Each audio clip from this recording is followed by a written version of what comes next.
Hello, नमस्कार साथियों। आप सभी का आरएएस करने में हार्दिक स्वागत है। आज से हम राजस्थान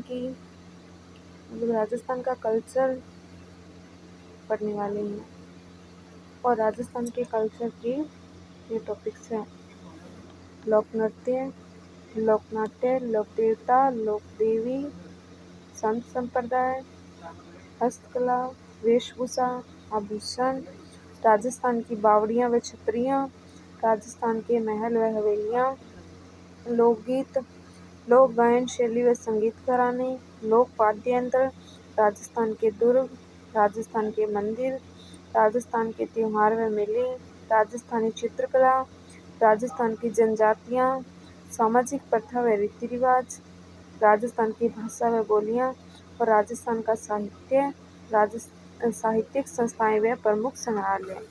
ये टॉपिक है राजस्थान के कल्चर की, ठीक है। और इन्हीं सभी का हम अध्ययन करने वाले हैं। एक एक टॉपिक हम सभी को कवर करेंगे टॉपिक वाइज। तो चलिए स्टार्ट करते हैं। तो आज का टॉपिक है लोक नृत्य। राजस्थान में दो प्रकार के लोक नृत्य होते हैं: क्षेत्रीय लोक नृत्य जो क्षेत्र विशेष में किए जाते हैं और जनजातीय लोक नृत्य जो जाति विशेष में किए जाते हैं। क्षेत्रीय लोक नृत्य में आता है घूमर। तो राजस्थान का राज्य नृत्य है घूमर। घूमर जो है उसे राजस्थान के राज्य नृत्य का दर्जा दिया गया है। इसे नृत्यों का सिरमौर भी कहा जाता है और लोक नृत्यों की आत्मा भी कहते हैं। जो घूमर है उसे नृत्यों का सिरमौर और लोक नृत्यों की आत्मा भी कहते हैं। घूमर केवल महिलाओं के द्वारा किया जाता है और गणगौर पर सर्वाधिक किया जाता है। जब गणगौर का पर्व आता है तो उस समय घूमर है वो सर्वाधिक किया जाता है। सर्वाधिक जो घूमर कहाँ पे किया जाता है तो वो जयपुर में किया जाता है, ठीक है। नृत्य का शुद्ध रूप राजा महाराजाओं के दरबार में देखने को मिलता था और इसीलिए इसे रजवाड़ी नृत्य भी कहते हैं।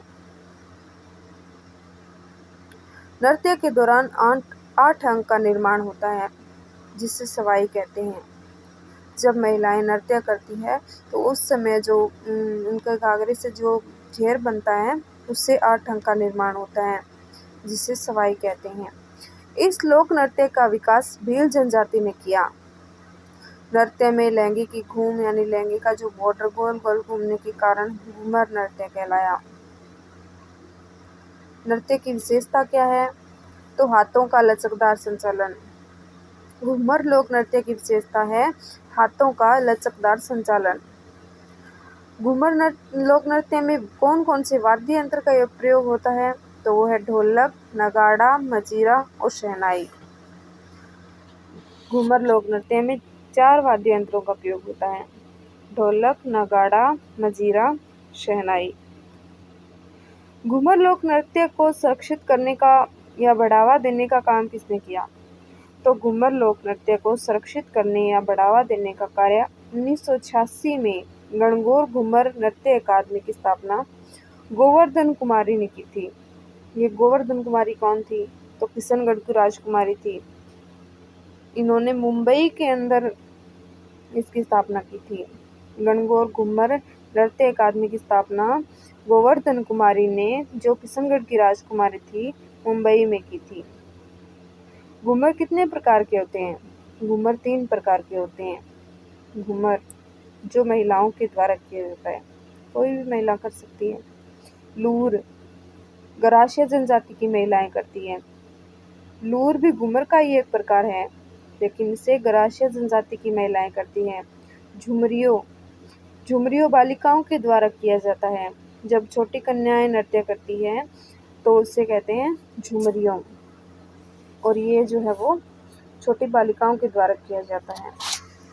आगे है कच्छी घोड़ी नृत्य। कच्छी घोड़ी नृत्य है वो शेखावाटी क्षेत्र में केवल पुरुषों के द्वारा किया जाता है। कच्छी घोड़ी नृत्य में महिलाएं भाग नहीं लेती हैं और यह एक व्यावसायिक नृत्य है, मतलब इसे पैसों के लिए किया जाता है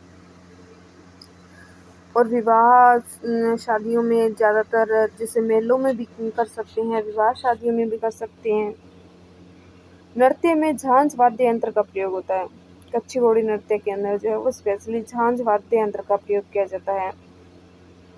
और भी वाद्य यंत्र है जैसे ढोल, बांकिया, थाली, इनका भी प्रयोग होता है, लेकिन झांझ वाद्य यंत्र है वो स्पेशल है। पुरुष कमर पर नकली काठ की घोड़ी बांधते हैं और आगे पीछे बढ़ते रहते हैं। और जब पुरुष कमर पर नकली काठ की घोड़ी बांधते हैं, आगे पीछे होते हैं, तो ऐसा लगता है कि फूल की पंखुड़ियां खिल रही है और बंद हो रही है। तो फूल की पंखुड़ियों के खिलने और बंद होने का जो आभास है वो किस नृत्य में होता है? तो कच्ची घोड़ी नृत्य में होता है। ये इसका चित्र भी दिखाया गया है। उसके बाद में आता है अग्नि नृत्य। अग्नि नृत्य का उद्गम कहाँ हुआ? कतरियासर बीकानेर के अंदर। अग्नि नृत्य का जो उद्गम है वो कतरियासर बीकानेर में हुआ था। जसनाथी संप्रदाय का नृत्य है। अग्नि नृत्य है वो जसनाथी संप्रदाय का नृत्य है।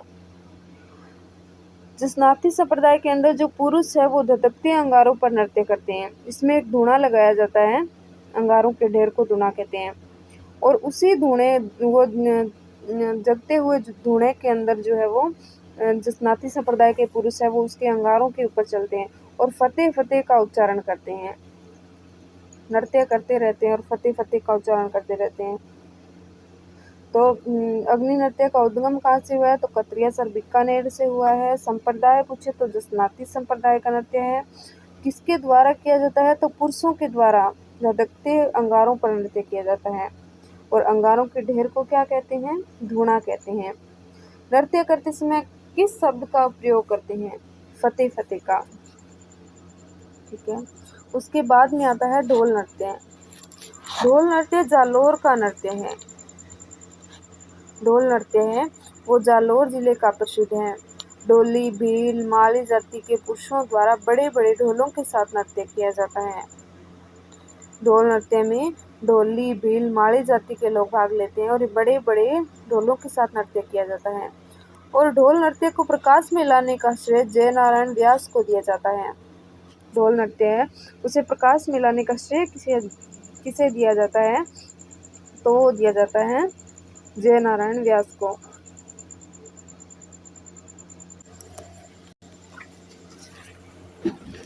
फ्रेंड्स, अभी पिछली एलडीसी की परीक्षा में क्वेश्चन आया था ढोल नृत्य पे कि कौन सा लोक नृत्य ढोल की थाकना शैली से शुरू होता है जिसमें पुरुष नर्तक शामिल होते हैं।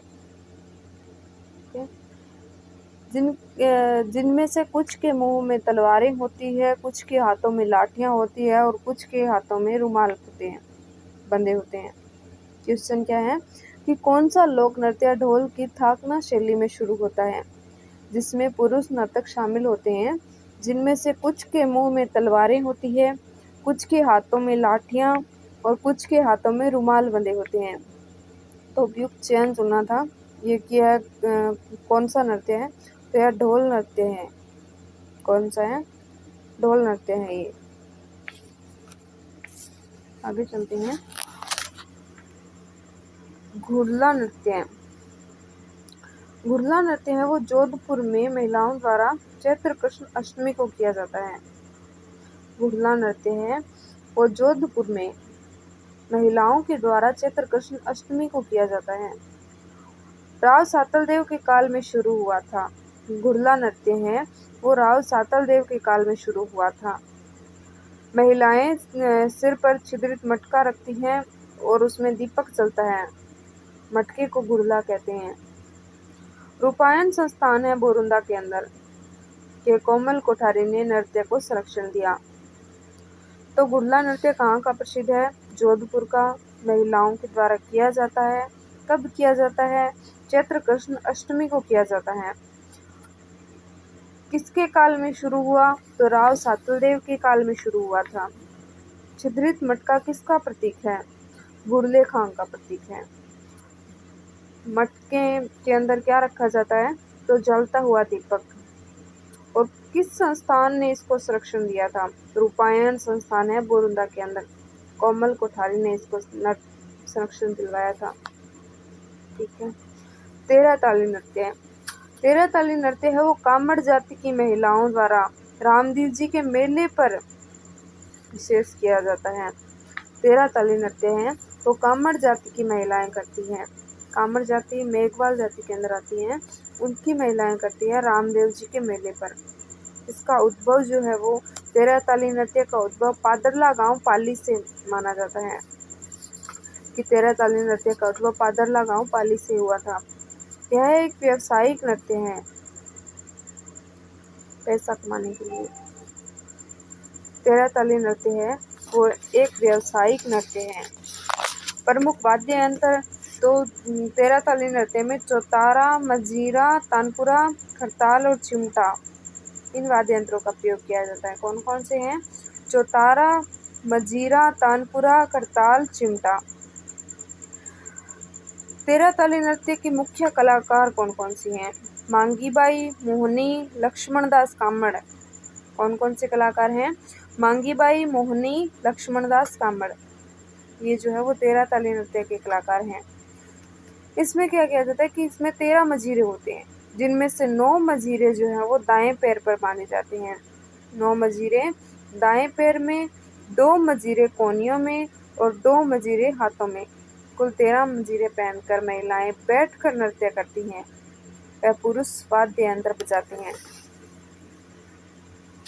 ठीक है, तो 9 मजीरे कौन से पैर में? दाएं पैर में, 2 मजीरे कोहनियों में और 2 मजीरे हाथों में लेती हैं। आगे देखते हैं चरी नृत्य। चरी नृत्य किशनगढ़ में गुर्जर महिलाओं द्वारा किया जाने वाला नृत्य है। चरी टोकनी को कहते हैं।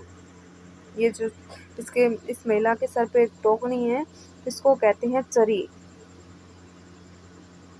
ठीक है, चरी नृत्य है वो किशनगढ़ अजमेर में गुर्जर महिलाओं द्वारा किया जाता है। सर पर चरी यानी टोकनी रखकर नृत्य करते हैं। चरी में जलते हुए कपास के बीज रखे जाते हैं। चरी के अंदर क्या रखा जाता है? जलते हुए कपास के बीज। और चरी नृत्य की मुख्य कलाकार पूछे तो फल्कू बाई। कहाँ से है? किशनगढ़ से। मुख्य कलाकार कौन है? फल्कू बाई किशनगढ़ से। सुनीता रावत, श्री मोहन गौड़, ये किशनगढ़ से हैं। फल्कूबाई किशनगढ़ से हैं और मोहन गौड़ किशनगढ़ से हैं, लेकिन सुनीता रावत अलग है। ठीक है, उसके बाद में आता है भवाई नृत्य। भवाई नृत्य का उद्गम कहाँ से हुआ है? उदयपुर का। भवाई नृत्य है, इसका उद्गम कहाँ से हुआ है? तो उदयपुर से हुआ है। प्रवर्तक पूछे तो भवाई नृत्य के प्रवर्तक हैं बागाजी या नागोजी, अजमेर से हैं। भवाई नृत्य के प्रवर्तक हैं बागाजी या नागोजी, अजमेर से। भवाई नृत्य जाति द्वारा किया जाता है। भवाई नृत्य है वो भवाई जाति के द्वारा किया जाता है। इसमें स्त्री और पुरुष दोनों भाग लेते हैं। भवाई नृत्य है, इसके अंदर स्त्री और पुरुष दोनों भाग लेते हैं और यह एक व्यावसायिक नृत्य है। लोग इसका पैसा कमाने के लिए यूज करते हैं। भवाई नृत्य का कहाँ का प्रसिद्ध है? उदयपुर का। प्रवर्तक कौन है? बागोजी नागोजी, अजमेर से। किसके द्वारा किया जाता है? भवाई नृत्य भवाई जाति के द्वारा ही किया जाता है। इसमें स्त्री और पुरुष दोनों भाग लेते हैं। यह एक व्यावसायिक नृत्य है।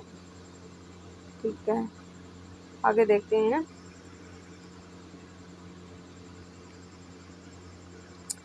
भवाई नृत्य के अंदर होता है कि सिर पर 7 या 9 मटके रखकर नृत्य करना, गिलास, थाली या प्लेट पर नृत्य करना, मुंह में रुमाल उठाना, इसके अंदर प्रक्रियाएं होती हैं, मतलब करतब दिखाए जाते हैं। सर पे 7 या 9 मटके रखे जाएंगे, नीचे गिलास या थाली, उसके ऊपर या प्लेट के ऊपर महिलाएं नृत्य करेंगी, मुंह से रुमाल उठाएंगी। ये सभी जो करतब हैं वो भवाई नृत्य में दिखाए जाते हैं। भवाई नृत्य के कलाकार पूछे तो रूप सिंह शेखावत, अस्मिता काला जयपुर से हैं। अस्मिता काला कैसे है? जयपुर से हैं। शेषना सोनी, दयाराम, तारा शर्मा, कृष्णा व्यास छंगानी, ये क्या है? भवाई नृत्य के कलाकार हैं। कौन कौन से? रूप सिंह शेखावत, अस्मिता काला जयपुर से, शेषना सोनी, दयाराम, तारा शर्मा, कृष्णा व्यास छंगान, ये कहाँ से है ये तो नहीं पता। तो आगे चलते हैं गिद्दड़ नृत्य। गिद्दड़ नृत्य कहाँ का प्रसिद्ध है? शेखावाटी क्षेत्र का। गिद्दड़ नृत्य है वो कहाँ का प्रसिद्ध है? तो शेखावाटी क्षेत्र का। होली के त्योहार पर विशेषकर किया जाता है। गिद्दड़ नृत्य है वो होली के त्योहार पर किया जाता है। महिलाओं की भूमिका पुरुष निभाते हैं। गिद्दड़ नृत्य में क्या होता है कि जो पुरुष है वही महिलाओं का किरदार निभाते हैं। महिलाओं के कपड़े पहनते हैं, उनके जैसे श्रृंगार करते हैं और गौर बनते हैं। महिलाओं की भूमिका पुरुष निभाते हैं जिन्हें गणगौर या महरी कहा जाता है। जब पुरुष महिलाओं की भूमिका निभाते हैं, महिलाओं के वेश में आते हैं, तब उन्हें गणगौर या महरी कहा जाता है। कौन से नृत्य में? गिद्दड़ नृत्य में। कहाँ का प्रसिद्ध है? शेखावाटी का। कब किया जाता है? होली के अवसर पर किया जाता है। और महिलाओं की भूमिका पुरुष निभाते हैं और उन्हें गणगौर या महरी कहा जाता है। यह नृत्य स्वांग कला के लिए प्रसिद्ध है। जब पुरुष महिला बनते हैं तो स्वांग ही तो करते हैं, इसीलिए इसको स्वांगधारी नृत्य कहते हैं। इसमें मुख्यतः साधु, शिकारी, सेठ, सेठानी, दूल्हा दुल्हन, सरदार, पादरी, जागीरदार या बाजीगर रामकृष्ण के स्वांग करते हैं। गिद्दड़ नृत्य के अंदर कोई भी स्वांग कर सकता है। साधु बन सकता है, शिकारी बन सकता है, सेठ सेठानी बन जाता है, दूल्हा दुल्हन बन जाता है, सरदार बन सकते हैं, पादरी बन सकते हैं, बाजीगर बन सकते हैं, रामकृष्ण, मतलब कोई भी स्वांग कर सकते हैं। तो इसीलिए इसको स्वांगधारी नृत्य भी कहा गया है, गिद्दड़ नृत्य को। उसके बाद में आता है चंग नृत्य या डफ नृत्य। चंग नृत्य या डफ नृत्य भी शेखावाटी का ही प्रसिद्ध है। यह भी पुरुष ही करते हैं होली के अवसर पर। इसमें चंग या डफ वाद्य यंत्र को लेकर नृत्य किया जाता है और घर घर में घूम घूम कर चंग या डफ के माध्यम से होली के गीत गाए जाते हैं। उसके बाद में आता है बम नृत्य। बम नृत्य भरतपुर वेलवर का नृत्य है। जो बम नृत्य है वो भरतपुर और अलवर का नृत्य है। अलवर का फाल्गुन माह होली में नई फसल आने की खुशी में नृत्य किया जाता है। बम नृत्य है वो भरतपुर और अलवर का प्रसिद्ध है और फाल्गुन माह में होली के अवसर पर नई फसल आने की खुशी में किया जाता है।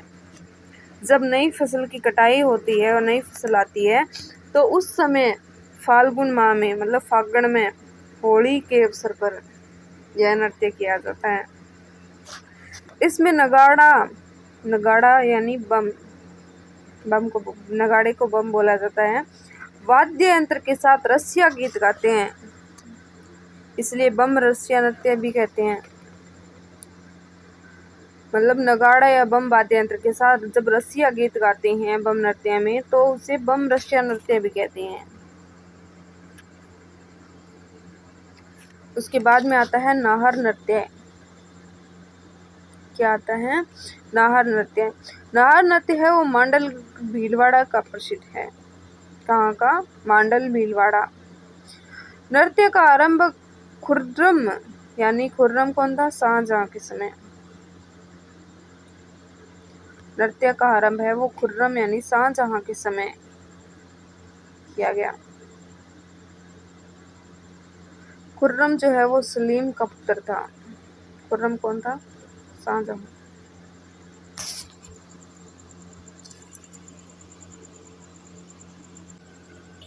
ये खुर्रम जो है वो खुर्रम शाहजहां जो है वो जहांगीर का पुत्र था। जहांगीर मतलब अकबर का पुत्र, ठीक है।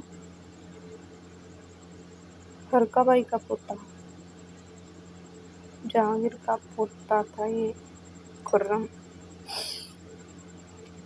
तो नाहर नृत्य में नर्तक अपने शरीर पर रुई लगाकर नाहर सींगों वाले शेर का स्वांग करते थे।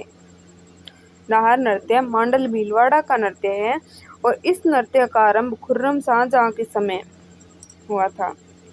नर्तक अपने शरीर पर रुई लगाकर नाहर यानी सींगों वाले शेर का स्वांग करते थे। होली के 13 दिन बाद आयोजित होता है। जो नाहर नृत्य है वो होली के ठीक 13 दिन बाद आयोजित किया जाता है। कहाँ किया जाता है? तो मांडल भीलवाड़ा में किया जाता है। उसके बाद में आता है डांडिया नृत्य। डांडिया नृत्य मारवाड़ क्षेत्र का नृत्य है। डांडिया है वो मारवाड़ क्षेत्र का नृत्य है। होली के बाद पुरुषों की टोली डांडिया लेकर नृत्य करती है। डांडिया नृत्य मारवाड़ का प्रसिद्ध है और होली के बाद पुरुषों की टोली है वो डांडिया लेकर नृत्य करती है। गीतों में बड़ली गांव जोधपुर के भैरू जी का गुणगान किया जाता है। डांडिया नृत्य में जब गीत गाए जाते हैं तो उसमें बड़ली गांव जोधपुर के भैरू जी का गुणगान किया, भैरू जी महाराज हैं, उसके गीतों का गुणगान जो है वो डांडिया नृत्य में किया जाता है। गरबा नृत्य। गरबा नृत्य डूंगरपुर प्लस बांसवाड़ा में नवरात्रों पर मूल रूप से गुजरात का है। गरबा नृत्य है वो डूंगरपुर प्लस बांसवाड़ा में नवरात्रों पर किया जाता है। ठीक है। और अगर मूल रूप से पूछे कि गरबा कहाँ का प्रसिद्ध है तो मूल रूप से गरबा जो है वो गुजरात का प्रसिद्ध है और विशेषकर गरबा नवरात्रों में किया जाता है। जब नवरात्रा आते हैं माता रानी के तो उस समय जो है वो गरबा किया जाता है। बिंदोरी नृत्य झालावाड़ में पुरुषों द्वारा होली के अवसर पर किया जाता है।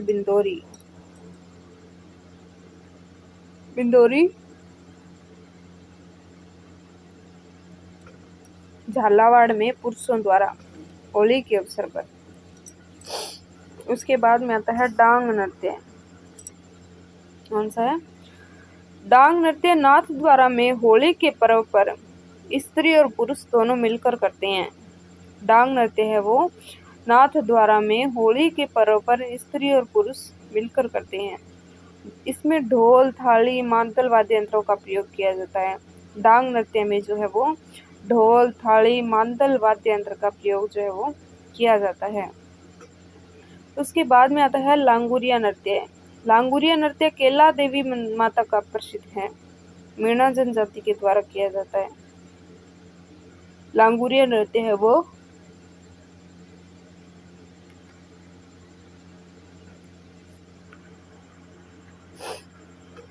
केला देवी माता के मंदिर में किया जाता है, मीणा जनजाति के द्वारा। उसके बाद में आता है भैरव नृत्य या मयूर नृत्य। भैरव नृत्य है जो ब्यावर में बादशाह मेले में बादशाह की सवारी के आगे बिरबल का पात्र निभाने वाला व्यक्ति होता है वो नृत्य करता है। भैरव नृत्य या मयूर नृत्य है वो कहाँ पे किया जाता है? ब्यावर में किया जाता है और बादशाह की सवारी निकाली जाती है और बादशाह की सवारी के आगे आगे बिरबल का पात्र जो व्यक्ति निभाता है वो इस नृत्य को करता है। ठीक है। उसके बाद में आता है झूमर नृत्य। हाड़ौती क्षेत्र में महिलाओं द्वारा किया जाता है झूमर। लूम्बर नृत्य जालोर में होली के अवसर पर महिलाओं द्वारा किया जाता है। पैजण नृत्य बागड़ में दीपावली के अवसर पर किया जाता है। पैजण जो नृत्य है वो बागड़ के अंदर दीपावली के अवसर पर किया जाता है। झांझी नृत्य मारवाड़ में महिलाओं द्वारा किया जाता है। झांझी नृत्य कब किया जाता है? तो मारवाड़ के अंदर महिलाएं करती हैं। सुक्कर नृत्य है वो दक्षिणी राजस्थान में आदिवासियों द्वारा किया जाता है। सुक्कर नृत्य कब किया जाता है? तो दक्षिणी राजस्थान में आदिवासी जो लोग होते हैं उनके द्वारा किया जाता है सुक्कर नृत्य। उसके बाद में आते हैं जनजातीय लोक नृत्य। कौन से? अभी हमने ऊपर हमने पढ़े क्षेत्रीय लोक नृत्य जो क्षेत्र विशेष में किए जाते थे। अभी हम पढ़ेंगे जनजातीय लोक नृत्य जो जाति विशेष में किए जाएंगे। ठीक है। तो भील जनजाति के नृत्य, किसके नृत्य हैं? भील जनजाति के नृत्य। पहला है गवरी या राई नृत्य। पहला कौन सा है? गवरी या राई नृत्य। गवरी या राई नृत्य है वो मेवाड़ में भील पुरुषों के द्वारा किया जाता है। गवरी या राई नृत्य कौन करता है? तो मेवाड़ में भील पुरुषों के द्वारा किया जाता है। रक्षाबंधन के अगले दिन से शुरू होकर 40 दिन तक चलता है। जो गवरी या राई नृत्य है वो रक्षाबंधन से शुरू होता है और रक्षाबंधन के बाद 40 दिन तक चलता है। ठीक है।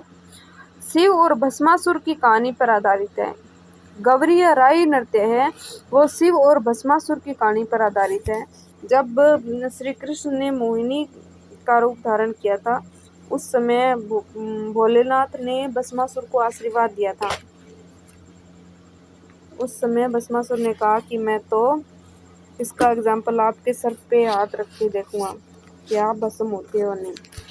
तब श्री कृष्ण ने मोहिनी का अवतार धारण किया था और भस्मासुर का अंत किया था।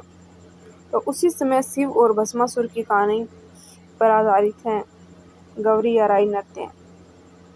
माता पार्वती के पात्र गौरी के कारण इसका नाम गवरी पड़ा। जो लोग माता पार्वती का रोल करते हैं या उनकी कहानी का जो वर्णन करते हैं उसी के कारण इसका नाम गवरी पड़ा। माता पार्वती के पात्र को राई कहते हैं। जो माता पार्वती का पात्र होता है या फिर उनके रूप का जो वर्णन करता है या माता पार्वती जो बनता है उसे राई कहते हैं। उस व्यक्ति को राई कहते हैं। शिव को पूरिया या बुढ़िया। शिव को क्या कहते हैं गवरी नृत्य में? पूरिया या बुढ़िया। नृत्य का मुख्य पात्र होता है शिव।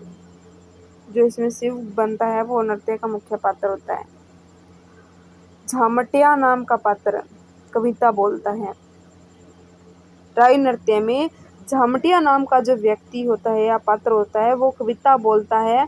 उसे दोहराने वाला पात्र खटखड़िया कहलाता है। झामटिया नाम का पात्र कविता को बोलता है और जो उस कविता को दोहराएगा उसे खटखड़िया कहेगा।